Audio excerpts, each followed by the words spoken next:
जसं की तुम्ही थंबनेल बघितली आणि त्या थंबनेल बघून तुम्हाला एवढं कळालंच असेल की आजचा जो आपला विषय असणार आहे तो काय असणार आहे. पण आपलं चॅनल तर एज्युकेशनल चॅनल आहे. मग या एज्युकेशनल चॅनलवर क्रिकेटचा काय संबंध, असा एक प्रश्न तुमच्या मनात आला असेल आणि तो प्रश्न येणं साहजिकच आहे. पण आपल्याला हेही माहिती पाहिजे की एज्युकेशन म्हणजे शिक्षण म्हणजे फक्त पुस्तकात कोणलेलं ज्ञान नाही, तर आपल्या आसपास असणाऱ्या गोष्टीचं ज्ञान सुद्धा आपल्याला असणं तेवढंच गरजेचं आहे. मग काल झालेल्या क्रिकेटच्या सामन्यातून आपण काय घेऊ शकतो, आपल्यासाठी काय महत्त्वाचं आहे, आपण काय त्याच्यातून शिकायला पाहिजे, या सर्व विषयाची, या सर्व गोष्टीची माहिती आज घेणार आहोत आपण आजच्या व्हिडिओमध्ये. तर नमस्कार, स्वागत आहे तुमचं अपना गाईड आपल्या यूट्यूब चॅनलवर.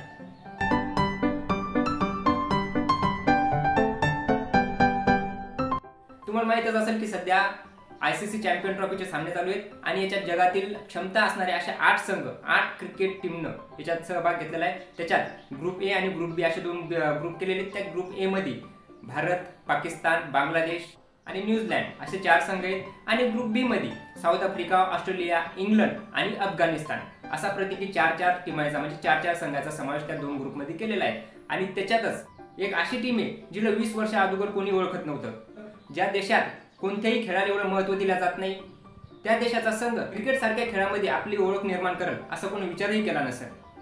आणि ती टीम म्हणजेच अफगाणिस्तानची क्रिकेट टीम. या टीमच्या खेळाडूंना फक्त मैदानावरच नाही तर त्यांच्या जीवनात पण संघर्ष केला. त्याग करून, मेहनत करून क्रिकेटनं आज त्याला तसं ओळख दिली, पण त्याच्या देशालाही आज ओळख मिळाली. मग नेमकं आता असं काय झालं की या संघाची एवढी चर्चा व्हायली? यांनी असं काम करून दाखवलं जे आतापर्यंत कुणी अपेक्षाही केली नव्हती. आणि हेच कारण आहे आजचा व्हिडिओ बनवण्याचं. काल म्हणजेच दिनांक 26 फेब्रुवारी 2025 रोजी झालेला 8वा सामना, ग्रुप बी मध्ये झालेला 8वा सामना अफगाणिस्तान वर्सेस इंग्लंड यांच्यात हा सामना झाला.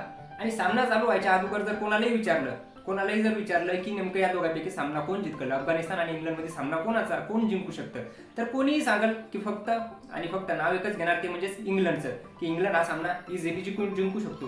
पण झाल्याच्या उलट अफगाणिस्ताननं अशा टीमला हरवलं ज्या देशात क्रिकेटचा जन्म झाला, जी मागच्या 2 वर्षात प्रत्येक फॉर्मॅटमध्ये टॉपवर टीम होती, म्हणजे अव्वल नंबरवर होती, अशा टीमला अफगाणिस्ताननं हरवलं. आणि फक्त हरवलं नाही तर ICC चॅम्पियन ट्रॉफीच्या टुर्नामेंटमधूनच बाहेर काढलं. आणि हे काय पहिल्यांदा नाही झालं, असा कारनामा त्यांनी याच्या अगोदरही करून दाखवला होता. ICC क्रिकेट वर्ल्ड कप 2023 मध्ये 2023च्या वर्ल्ड कपच्या सामन्यात त्यांनी पाकिस्तानला हरवलं. आता पाकिस्तानला या लिस्टमध्ये घेणं चुकीचं आहे, कारण आपण या ठिकाणी ज्या टॉपच्या टीम आहेत, जे टॉपचे संघ आहेत खेळणारे, या संघाचा विचार करालो. आणि पाकिस्तानची टीम काय त्याच्यात येत नाही, पण त्यांनी पाकिस्तानला तर हरवलं. पण त्याचबरोबर 2023च्या वर्ल्ड कपमध्ये अफगाणिस्ताननं इंग्लंडला सुद्धा हरवलं होतं. मग त्यावेळेस काय झालं की पहिल्या वेळेस तुम्ही एखादं काम असं करता की ज्याची अपेक्षा तुमच्याकडून नसती, असं काम जर तुम्ही पहिल्यांदा केलं तर होऊ शकतं की त्यावेळेस लोक म्हणतील की तुम्ही नशिबाच्या जोरावर जिंकले, किंवा मग समोरच्याचं नशीब खराब होतं त्यामुळे जिंकले, समोरचा संघ चांगला नाही खेळला त्यामुळे जिंकले. आणि अफगाणिस्तान सोबत सुद्धा तेच झालं.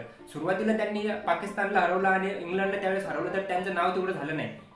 पण त्याच्या दुसऱ्याच वर्षी 2024 मध्ये झालेला T20चा वर्ल्ड कप, आणि या वर्ल्ड कप मध्ये त्यांनी त्या ठिकाणी न्यूझीलंडला तर हरवलं. त्याचबरोबर ऑल टाइम ग्रेटेस्ट टीम ती म्हणजे ऑस्ट्रेलिया या संघाला सुद्धा हरवलं आणि टुर्नामेंटच्या बाहेर काढलं आणि स्वतःची सेमीफायनलमध्ये जागा निर्माण केली.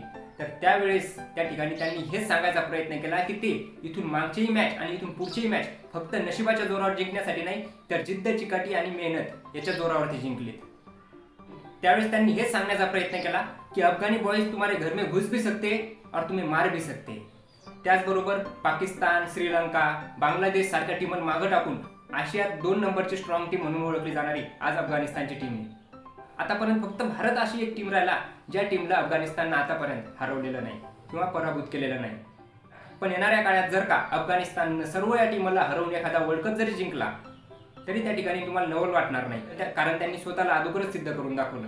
आणि या संघाकडून आपण हे शिकायला पाहिजे, भले परिस्थिती किती वाईट असली, तुमच्या जिंकण्याचे चान्सेस खूप कमी असतील, तुमच्या जिंकण्याची अपेक्षा कोणालाही नसेल, त्यावेळेस जिंकून दाखवणं आणि स्वतःला सिद्ध करणं याच्यात जी मजा येते दुसरी कशातच नाही. आजच्यासाठी एवढंच. व्हिडिओ कसा वाटला ते कमेंटमध्ये नक्की सांगा. आवडला असेल तर शेअर करा, लाईक करा आणि चॅनलवर नवीन असेल तर चॅनलला सबस्क्राईब करा. भेटूया पुन्हा एका अशाच नवीन व्हिडिओमध्ये. तोपर्यंत जय हिंद, जय महाराष्ट्र.